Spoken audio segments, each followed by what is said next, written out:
आप लोगों के बहुत बार कमेंट आ रहे थे कि सर DRI प्लांट का वीडियो लेकर आइए, यानी कि स्पॉन्ज आयरन प्लांट का वीडियो लेकर आइए। तो आज जो है कंप्लीटली मैं आपको बताने वाला हूं कि DRI प्लांट यानी कि डायरेक्ट रिड्यूस आयरन प्लांट कैसे ओपन आप कर सकते हैं, यानी कि कैसे आप सेटअप कर सकते हैं। देखो, पहले आपको समझना पड़ेगा कि स्पॉन्ज आयरन होता क्या है। स्पॉन्ज आयरन जो है एक तरह का रॉ मटेरियल है, किसके लिए? जो स्टील मैन्युफैक्चरिंग करता है। तो स्टील मैन्युफैक्चरिंग जो प्लांट होते हैं ना, उसके लिए sponge iron as a raw material काम करता है। अब यहाँ पे स्पॉन्ज आयरन क्यों रॉ मटेरियल है? देखो क्या है ना कि शॉर्टेज ऑफ स्क्रैप, जो भी स्क्रैप मेटल रहती है उसके शॉर्टेज का जो है यहाँ पे स्पॉन्ज आयरन ऐड करना पड़ता है। अगर स्क्रैप ज़्यादा होगा तो ज़रूरत नहीं है, तो यहाँ पे इसलिए जो है स्पॉन्ज आयरन की जरूरत पड़ती है, क्योंकि यहाँ पे शॉर्टेज ऑफ स्क्रैप है। तो अगर आप भी कोई नई इंडस्ट्री या बिजनेस शुरू करना चाह रहे हैं तो DRI प्लांट को आप कंसीडर कर सकते हो। तो यहाँ पे जानकारी दे दूं कि DRI प्लांट जो है दो तरह के होते हैं, यानी कि स्पॉन्ज आयरन प्लांट कभी भी सेटअप करोगे दो तरह से आप सेटअप कर सकते हो। सबसे पहला जो है coal based sponge iron plant होता है, एंड जो दूसरा है वो है नेचुरल गैस बेस्ड जो है आप स्पॉन्ज आयरन प्लांट सेटअप कर सकते हो।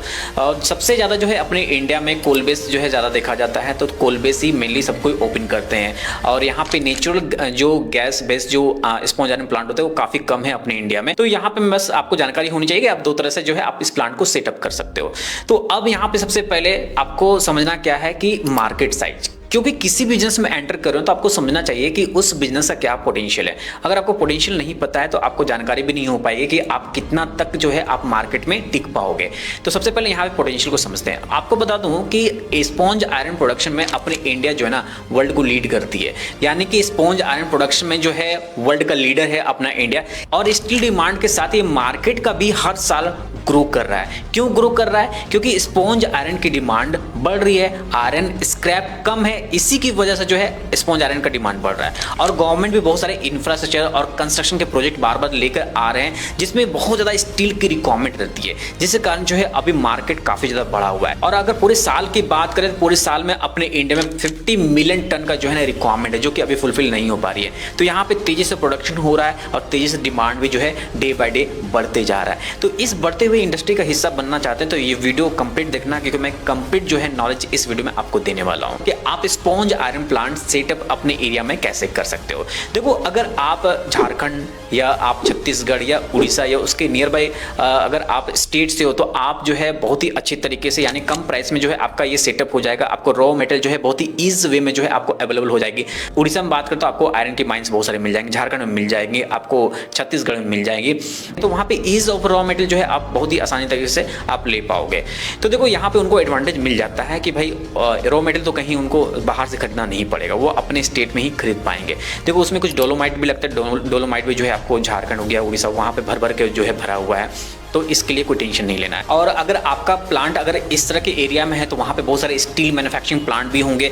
और आपको पता है कि स्पॉन्ज आयरन जो है एक प्राइमरी रॉ मटेरियल है किसका? स्टील मैन्युफैक्चरिंग प्लांट का। तो आप अपना रॉ मटेरियल जो है, यानी कि आप अपना जो प्रोडक्ट है वो बहुत ही आसान तरीके से जो है आप स्टील इंडस्ट्री को सेल भी कर पाओगे।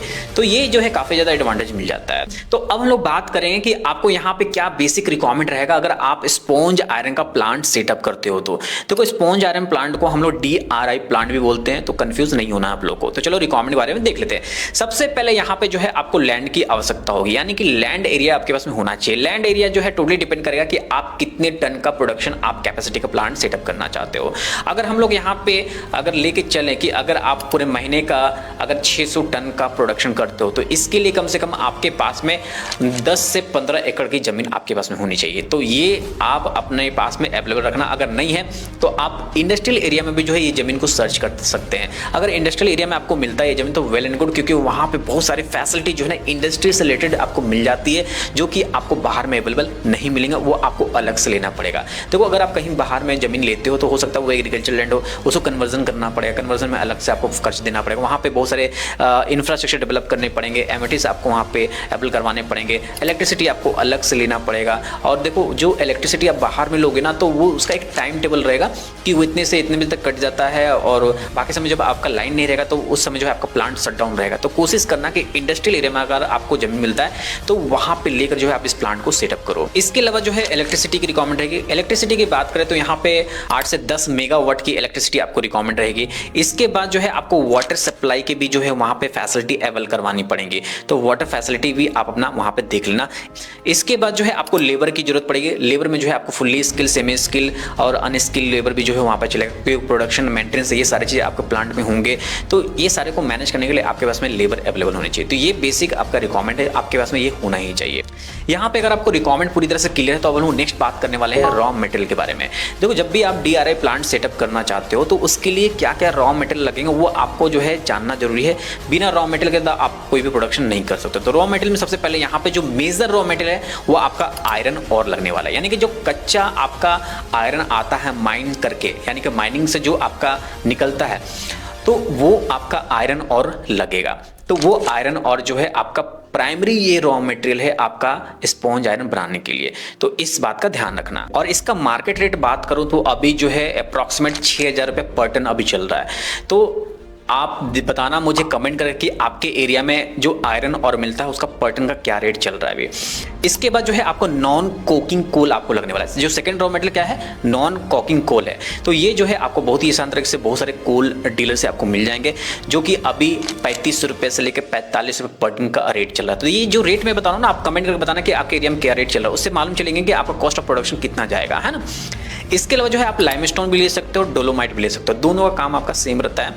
तो जो लाइमस्टोन जो डोलोमाइट लोगे ना तो आपका पर टन का रेट जो है आपका 1000 से 1500 रुपये पर टन चलता है। तो देखो, ये जो आपका 3 रॉ मटेरियल ये आपको रिक्वायरमेंट है इनिशियल लेवल पे। तो आपको ये 3 रॉ मटेरियल हमेशा याद रखना कि अगर आप DRI प्लांट ओपन करो तो ये 3 रॉ मटेरियल आपको लगने वाले हैं। तो अब हम लोग नेक्स्ट बात करने वाले हैं कि कौन कौन से लीगल लाइसेंस जो है आपको लगने वाले हैं आपको स्पॉन्ज आयरन प्लांट सेटअप करने के लिए।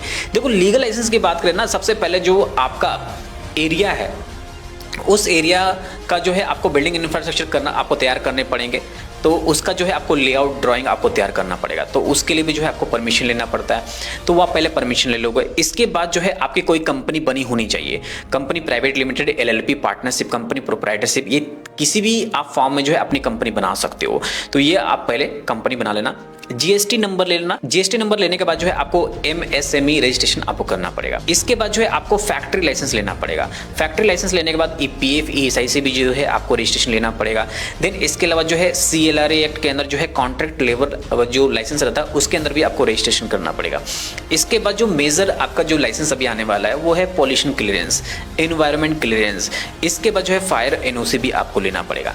तो ये जितने भी मैं बता रहा हूँ ना, ये आपको एकदम मैंडेटरी है, आपको ये लेने ही लेने हैं। इसके बिना जो है आप अपने प्लांट को ऑपरेट नहीं कर सकते हो। तो यहाँ पे ये सारे लाइसेंस आपको लेना अनिवार्य है। तो यहाँ पे अगर आपको लाइसेंस पूरी तरह से क्लियर है तो अब हम नेक्स्ट बात करेंगे कि कौन कौन से मशीन जो है आपको स्पॉन्ज आयरन प्लांट सेटअप करने के लिए आपको लगने वाला है। देखो, मशीन में बात करूं तो यहाँ पे सबसे पहले जो है रोटरी किल्न मशीन आपको लेना पड़ेगा, जो कि एक आपका रोटरी किल्न होता है जिसमें जो भी आप रॉ मटेरियल जो है इंसर्ट करोगे उसको प्रोसेस करके जो है आपका स्पॉन्ज आयरन तैयार करता है। तो देखो, पहला आपका रोटरी किल्न होता है। इसके बाद जो आपका सेकंड मशीन है आपका कोल बेस गैसीफायर चाहिए, उसमें जो है आपका 80 लाख का खर्चा आता है। इसके बाद जो है इलेक्ट्रोस्टैटिक प्रेसिपिटेटर आपको लगने वाला है, उसमें भी जो है आपका 40 से 50 लाख रुपए आपका खर्च होता है। इसके बाद जो नेक्स्ट मशीन आपको मटेरियल हैंडलिंग इक्विपमेंट चाहिए, उसमें जो है आपका अलग से खर्चा आने वाला है 20 से 30 लाख रुपया। देन इसके बाद जो है स्टोरेज साइलोस चाहिए को लगने वाला है। तो यहाँ पे अगर आपको मशीनरी पूरा क्लियर है तो अब हम नेक्स्ट बात करते हैं कि टोटल इन्वेस्टमेंट यहाँ पे कितना आपको लगने वाला है अगर आप DRI प्लांट सेटअप करते हो। देखो, प्लांट यहाँ पे आप सेटअप कितने कैपेसिटी करते हो उस पर डिपेंड करता है, किस लोकेशन पे करते हो उस पर भी आपका इन्वेस्टमेंट यहाँ पे वैरी करता है। तो जो भी मैं इन्वेस्टमेंट यहाँ बता रहा हूँ तो ये हो सकता है कि आपका 10% अप एंड डाउन हो सके। तो आप इस इन्वेस्टमेंट को ध्यान से देना, क्योंकि मैं पूरा बाइफरकेट करके बताने वाला हूँ कितना आपका इन्वेस्टमेंट यहाँ पे जाने वाला है। देखो, सबसे पहले यहाँ पे जो है आपका लैंड एंड इंफ्रास्ट्रक्चर में जो है 2 से 3 करोड़ के आसपास आपका लगने वाला है। इसके बाद जो है आपका मशीनरी और अदर इक्विपमेंट में जो है आपका 5 से 6 करोड़ जाने वाला है। वर्किंग कैपिटल मटेरियल में जो है आपका 1 से 2 करोड़ रुपए लगेगा और यहाँ पे लाइसेंस और अदर एक्सपेंसेस में लमसम 1 करोड़ का जाने वाला है। देखो इन्वायरमेंट जो क्लियरेंस होता है ना, उसी में आपका 20 से 25 लाख रुपया खर्च हो जाएगा। इसके अलावा जो है आपका उसमें पॉल्यूशन क्लियरेंस जाएगा, इसके बाद जो है फैक्ट्री लाइसेंस जाएंगे और भी बहुत सारे उसमें लाइसेंस रहते हैं, वो सारे को लेने में जो है लमसम जो है आपको 1 CR का पूरा टच करने वाला है, क्योंकि लाइसेंसिंग फीस भी इसमें काफ़ी ज़्यादा होती है। तो अगर आप टोटल इन्वेस्टमेंट की बात करें तो कोई एक DRI प्लांट को सेटअप करने के लिए एवरेज जो कॉस्टिंग है वो आता है। अगर इतना अमाउंट है आपके पास में तो आप बहुत ही आसान तरीके से जा सकते हो। अगर इसका 50% अमाउंट है तो आप इसको लोन लेके भी जो है आप आगे की ओर प्रोसीड कर सकते हो। देखो कभी भी आप लोन लेने जाओगे तो अगर आपका लैंड खुद का है तो उस लैंड को जो है आप मॉर्गेज रख के जो है आप इसमें आसान से एंटर कर सकते हो। इसके अलावा जो है CGTSME जो है योजना है, उसके अंदर भी अप टू 5 CR का आपको मिल जाता है इसमें। तो आप देखो अलग अलग लोन की स्कीम से, उसके लिए जो है आप YMW फाइनेंशियल सर्विस में जाना यूट्यूब चैनल पे, वहाँ पे मैंने वीडियो बनाया है, उस पर काफ़ी अच्छा आपको मिल जाएगा कि आप अगर आपके पास पैसा नहीं है तो आप कोई बिजनेस को कैसे स्टार्ट कर सकते हो, है ना। यहाँ पे अगर आपको इन्वेस्टमेंट पूरा क्लियर है तो अब हम लोग नेक्स्ट बात करेंगे प्रोसेस के बारे में, यानी कि प्लांट में अगर आप DRI प्लांट सेटअप करते हो तो उसमें स्पॉन्ज आयरन की प्रोडक्शन किस तरह से होती है। देखो सबसे पहले वहां समझो, सबसे पहले क्या होता है, आयरन ऑर का प्रिपरेशन होता है। आयरन ऑर को जो है क्रश और स्क्रीनिंग किया जाता है, यहाँ तक क्लियर हो गया। इसके बाद जो है फीडिंग किया जाता है किसमें, रोटरी किल्न में किया जाता है। रोटरी जो किल्न होती है, किल्न मतलब भट्टी बोल सकते हैं एक तरह की, है ना। तो जैसे तवा होती है, तवा में हम लोग कुछ भी रोटी सेकते हैं या भूनते हैं कुछ, तो समझो उसी तरह से एक रोटरी किल्न है, उसमें उसको भुना जाता है ना। तो वहाँ से जो रॉ मटेरियल उसको इंसर्ट करके जो है उसमें उसको प्रोसेस किया जाता है। प्रोसेस करने के बाद जो है उसका रिडक्शन प्रोसेस होता है। रिडक्शन प्रोसेस में क्या होता है, हाई टेम्परेचर पे केमिकल रिएक्शन होते हैं जिसमें आयरन और स्पॉन्ज आयरन में कन्वर्ट हो जाता है, समझे ना। जो आयरन और होता है वो डायरेक्टली क्या होता है, स्पॉन्ज आयरन में कन्वर्ट हो जाता है। इसके बाद जो नेक्स्ट प्रोसेस होता है वो है कूलिंग का होता है। कूलिंग करने के बाद जो हम उसको स्टोरेज करते हैं। ये फाइनली एक प्रोसेस होता है, बहुत ही आसान प्रोसेस होता है। जो भी स्पॉन्ज आयरन प्लांट सेटअप करना चाहते हो तो इसका फ्लो प्रोसेस चार्ट देख लेना, बहुत ही इजी आपको देखने को मिलेगा। देखो यहाँ पे मैं इस फोटो के माध्यम से मैं आपको समझाता हूँ। सिंपल देखो, ये 3 जो है ना रॉ मटेरियल है, ये आयरन और है, कोल है और डोलोमाइट है। इसको क्या कन्वेयर के माध्यम से क्या हो रहा है, इसको रोटरी किल्न होती है, इसमें इसको भेजा जाता है। रोटरी किल्न के बाद क्या होता है ना, इसको रोटरी कूलर में जो है इसको सेंड किया जाता है। इसके बाद जो है स्पॉन्ज आयरन प्लस चारकोल जो है इसमें अलग होते हैं। तो यहाँ पे जाके स्क्रीनर लगा रहता है। स्क्रीनर के माध्यम से जो है जो कुछ भी उसमें मैग्नेटिक हुआ, देखो इसमें एक नॉन मैग्नेटिक पुली होता है, एक मैग्नेटिक पुली होता है। तो मैग्नेटिक पुली के माध्यम से जो है क्या होता है, जितने भी स्पॉन्ज आयरन लंप है उसको निकाले जाते हैं। देखो ये स्पॉन्ज आयरन लंप हम निकल गया। इसके बाद जो है ये अलग से एक चारकोल निकल गया। देखो स्क्रीनर लगाता है, उसी के माध्यम से जो है सारा चीज सेपरेट हो जाता है। यहाँ तक क्लियर हो पाया। तो ये सिंपल सा फ्लो प्रोसेस चार्ट है, इसमें किसी तरह कोई भी दिमाग नहीं लगाना है। तो देखो यहाँ पे अगर आपको पूरा प्रोडक्शन प्रोसेस क्लियर है तो अब लोग नेक्स्ट बात करेंगे यहाँ पे प्रॉफिट मार्जिन के बारे में।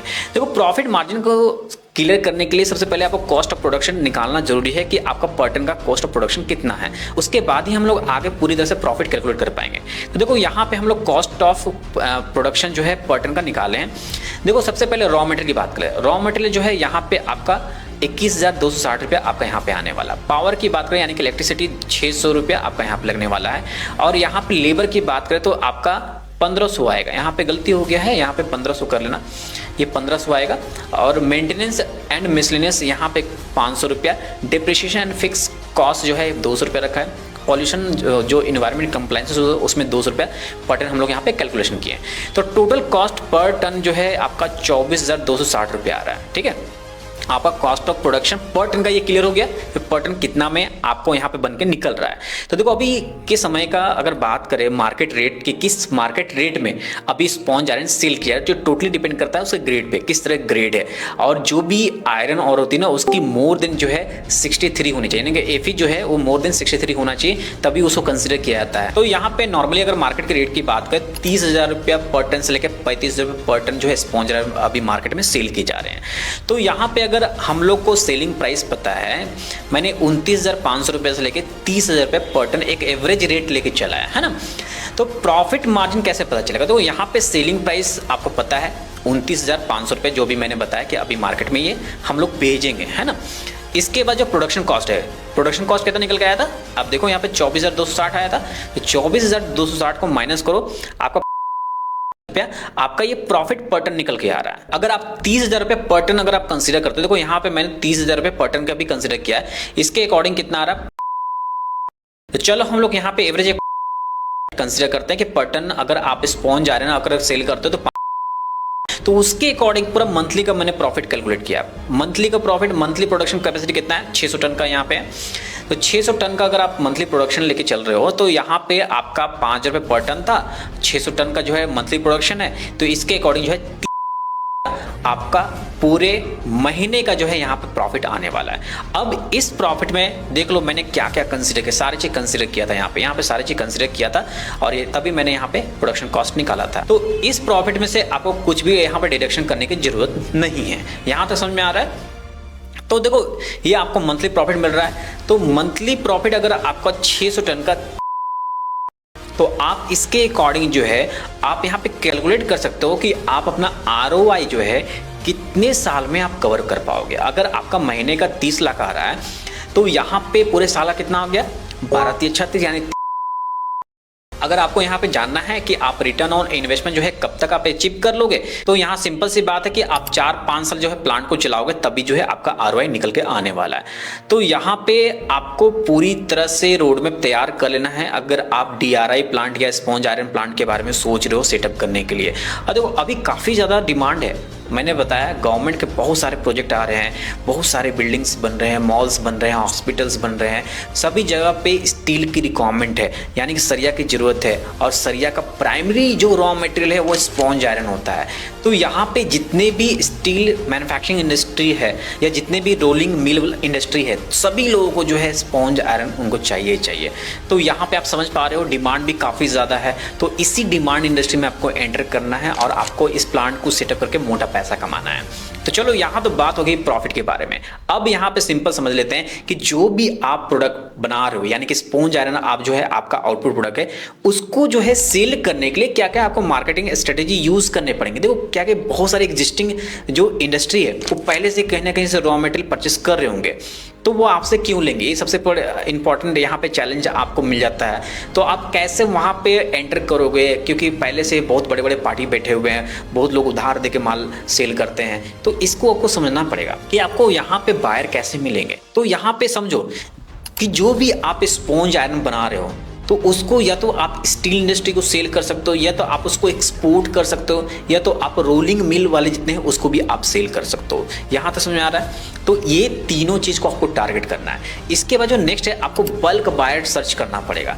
बहुत सारे बल्क बायर भी मिल जाते हैं, उससे लॉन्ग टर्म आप कॉन्ट्रैक्ट कीजिए, जो आप माल बनाओगे वो आपसे परचेस कर लेगा। इस तरह का एक लॉन्ग कॉन्ट्रैक्ट जो है आपके पास में होनी चाहिए, तभी जो है आपका प्लांट जो है सही तरीके से लॉन्ग टर्म के लिए चल पाएगा। अगर आपके पास में बल्क बायर नहीं है तो आप प्लांट सेटअप करके भी जो है आप कुछ नहीं कर पाओगे, आपका माल वैसा का वैसा बना रहेगा और आपको पता ही नहीं चलेगा कि आपको बायर कहाँ से लाना है। तो सबसे पहले आप बायर सर्च करो, वो आपका माल परचेस करेगा, तो आप जो है बहुत ही अच्छे तरीके से इस बिजनेस में एंटर कर सकते हो। इसके अलावा जो है ऑनलाइन मार्केट प्लेस है जहाँ पे B2B प्लेटफॉर्म है, आप वैसे जगह पे जाकर लिस्ट करो, ट्रेड इंडिया हो गया, इंडिया मार्ट हो गया, ऐसे जगह पे लिस्ट करके रखते हो तो आपको वहां से भी अच्छे खासे आपको लीड्स मिलता है। अपना खुद का वेबसाइट बनाओ, ऑनलाइन प्रेजेंस बनाओ, क्योंकि मैं हर एक वीडियो में बोलता हूं कि आज का जो समय है ना डिजिटल एरा है, इस एरा में अगर आप अपना डिजिटल प्रेजेंस नहीं बना रहे हो ना, तो सबसे बड़ा जो है आप यहाँ पे डिमेरिट्स लेके आ रहे हो अपने बिजनेस में।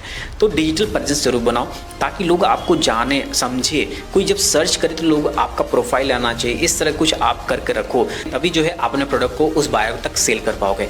और आपको अपना नेटवर्किंग स्ट्रॉन्ग रखना पड़ेगा, बहुत सारी इंडस्ट्री है उससे जो है आपको रिलेशनशिप डेवलप करके रखना पड़ेगा, ताकि आपको जो है और भी बहुत सारे जो है बायर वो आपको प्रोवाइड कर सके। देखो आज के समय में बिजनेस में क्या होता है, एक बायर से दूसरा बायर मिलता है, दूसरे बायर से तीसरा बायर मिलता है, तो आपका रिलेशनशिप अच्छा रहता तभी जो है ये आपका चेन सिस्टम बना रहता है। अगर रिलेशनशिप अच्छा नहीं रहा तो वो बायर किसी दूसरे को रिकमेंड ही नहीं करेगा कि वो आपके पास से स्पॉन्ज आयरन परचेस कर सके। तो कोशिश कीजिए कि ये सारी मार्केटिंग स्ट्रेटेजी यूज करो और अच्छे तरीके से एक रोड मैप तैयार करो, अगर आप जो है एक इंडस्ट्रियलिस्ट जो है बनना चाहते हो तो। इसके साथ जो है बहुत सारे इंडस्ट्रियल एग्जीबिशन भी होते हैं, उस इंडस्ट्रियल एग्जीबिशन में भी जाओ, अपने प्रोडक्ट का जो है सैंपल लेके जाओ, वहाँ पे भी बहुत सारे लोग जो है आपसे इंक्वायरी करेंगे, आपको वहाँ से भी अच्छे खासे बायर आपको देखने को मिल जाएंगे। तो अल्टीमेटली मैं यही बोलना चाहता हूं कि अगर आप स्पॉन्ज आयरन का प्लांट सेटअप करना चाहते हो तो पहले सर्वे करो। सर्वे करके जो है आप एक रोड मैप तैयार करो कि पहले आपको क्या काम करना है, कॉस्ट ऑफ प्रोडक्शन कितना आ रहा है। उसके बाद आप देखो कि आपको कहाँ आप सेल कर पाओगे, कितने प्राइस में सेल कर पाओगे, आपके एरिया में क्या प्राइस रहता है, ये सारा चीज जो है आप एक निकाल लो, इवैल्यूएट कर लो। उसके बाद ही आप इस प्लांट को सेटअप करो, क्योंकि ये हाई इन्वेस्टेबल बिजनेस है। तो हाई इन्वेस्टेबल बिजनेस में जो है कोशिश करना सर्वे बिना किए कोई भी प्लांट को ओपन नहीं करना है ना। तो उम्मीद करता हूं कि इस वीडियो के माध्यम से मैंने आपको जानकारी दिया कि अगर आप स्पॉन्ज आयरन प्लांट या DRI प्लांट अगर आप अपने एरिया में सेटअप करना चाहते हो तो क्या चीज़ों की रिक्वायरमेंट रहेगी, कितना इन्वेस्टमेंट करना पड़ेगा, कौन से रॉ मटेरियल लगने वाले हैं और कितना आपको प्रॉफिट हो सकता है। फिर भी अगर कोई भी क्वेश्चन हो तो कमेंट करना, मैं कोशिश करूंगा आपके सारे कमेंट का रिप्लाई करने के लिए। तो बस आज के लिए इतना ही रखते हैं इस वीडियो में। धन्यवाद, जय हिंद।